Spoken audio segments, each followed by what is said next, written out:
남는 의문은 법무부와 검찰 사이를 조율할 걸로 기대됐던 신현수 수석의 의견이 왜 전혀 반영이 안 됐는지입니다. 임명된 지는 2달도 안 된 상황이었습니다. 청와대의 부인에도 검찰의 원전 수사나 기존에 있던 비서관과의 갈등이 계속 거론되는 이유입니다. 박민규 기자입니다. 어려운 시기에 소임을 맡게 됐습니다. 그 뒤로 신현수 민정수석의 조율은 먹히는 듯 했습니다. 월성원전 조기 폐쇄 감사로 여권과 갈등했던 감사원의 충원 문제가 가장 먼저 풀렸습니다. 이른바 추윤 갈등을 수습하기 위한 대통령 발언도 나왔습니다. 저희의 평가를 한마디로 말씀드리면 그냥 문재인 정부의 검찰총장이다.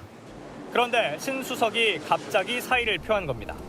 청와대가 밝힌 대로 유일한 이유는 검찰 인사입니다. 박범계 장관이 자신의 의지대로 인사안을 관철시켰다는 게 청와대의 공식 설명이었습니다. 이 과정에서 박 장관이 민정수석실을 안 거치고 직보를 했다는 말까지 나왔습니다. 하지만 다른 원인들도 계속 거론됩니다. 대표적인 게 원전 조기 폐쇄 관련 수사입니다.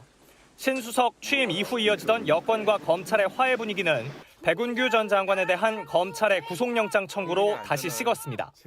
그리고 그 직후 단행된 게 바로 검찰 고위직 인사였습니다.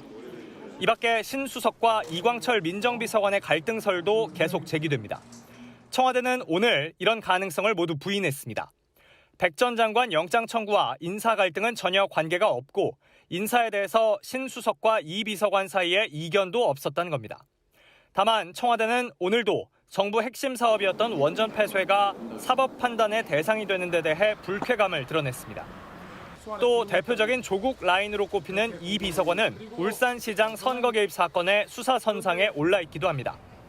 이에 따라 다음 주쯤 발표될 검찰 중간 간부 인사에서도 신 수석의 의견이 반영되긴 힘들 거란 관측이 나옵니다. JTBC 박민규입니다.